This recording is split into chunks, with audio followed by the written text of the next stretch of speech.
paranormal experiences in Saskatchewan with a focus on Prince Albert. Okay? Tonight I want to talk about the St. Louis ghost light. Now, you can hear my dog barking. No, that's not a hellhound. It's just my dog Mando. Okay.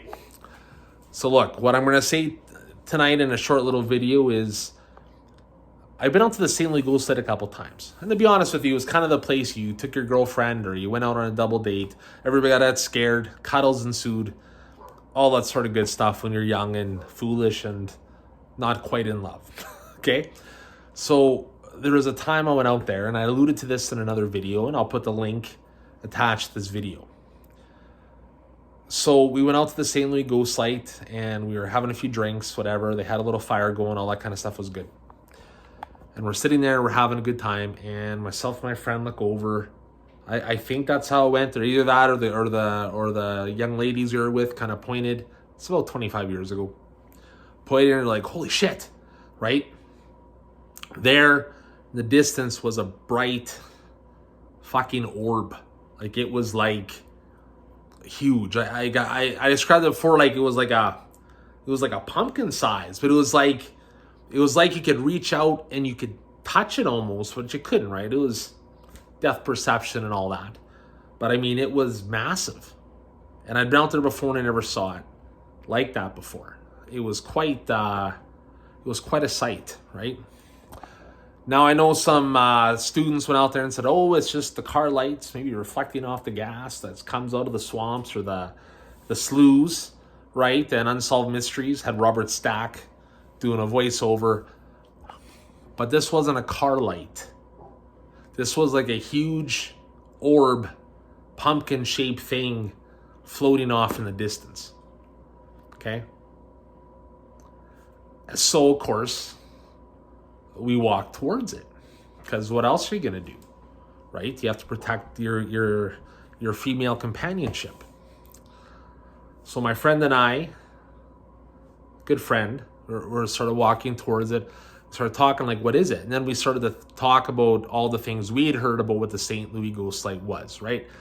There was a train accident, because those used to be railroad tracks, and the headless conductor from the accident, right? The accident happened. He got his head cut right off. He's got the lantern out there and he's looking for his head, that kind of stuff. A real Ichabod Crane, Sleepy Hollow kind of vibe, right? Stories, that sort of things. Another one I heard was it was a World War I veteran, right? Got decapitated. Same kind of thing, lantern looking, right? It's always kind of the similar kind of things. Most of it goes to, there's a ghost train. That's the headlight of the train. That's another one, right? Wives' tales, right? All these sorts of urban legends occur because what is this thing, right? So as we walked towards it, it seemed to stay the same distance away, okay? Maybe it was alcohol, but we could never get closer to it. But then when we started to walk back, then it appeared like it was getting closer to us. So it could have been just a matter of perspective, or it could have been just a matter of fear getting in the way, right? And that's when I remember my friend looking at me and saying, what would you do if like something were to jump out at us right now with that? And I said, well, I would kick you in the knee, because I don't have to outrun that light. I got to outrun you, right? Aha. And he's like, you would do that, you bastard, blah, blah, blah. But it was one of those things that kind of sat with you, because it's like, what the hell was that? Now, I know some students, like I said earlier, went out and said, oh, it's just the headlights from the car. But I mean, this is like, that's the old St. Louis highway. Like, how much traffic is on that highway at 1 a.m? And granted, it was a Saturday night, but it was like, there wasn't a lot of traffic there. It was one of those type of things where it's like, it's not the scariest story, but it's like, what the hell was that? It was something. And it was something big enough that it was like, holy shit. You know, and the fact we're walking towards it and it stayed the same length away. But then as we started walking back, it's like it got closer. Right? So, needless to say, everyone kind of got a little freaked out and not too comfortable, because it's like, what is this? Okay, so we went back there again the next night. Pinhole. right? That could have been a car light. But the fact it was that big actually made a person think, okay, what is that? I don't know if anyone else has had any experiences like that, but it was enough that actually caused pause.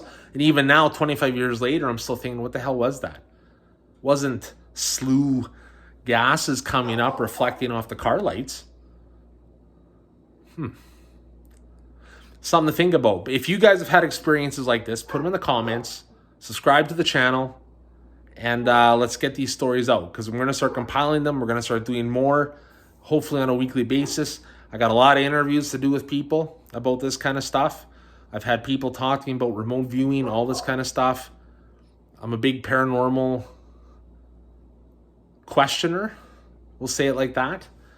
And I think the more we find out about this stuff and the cool history of the paranormal around Prince Albert, I think it'll be kind of a cool spring and summer as we actually go and start looking at these locations and seeing what it is we can do. But St. Louis ghost site, that's my experience. A little bit of what I heard it was growing up. And tell me if I'm wrong or you think I'm crazy, or if you had similar experiences. Thanks for checking this out. And Mando's creeped out, so I got to go get him. Take care, and don't cross the streams, eh?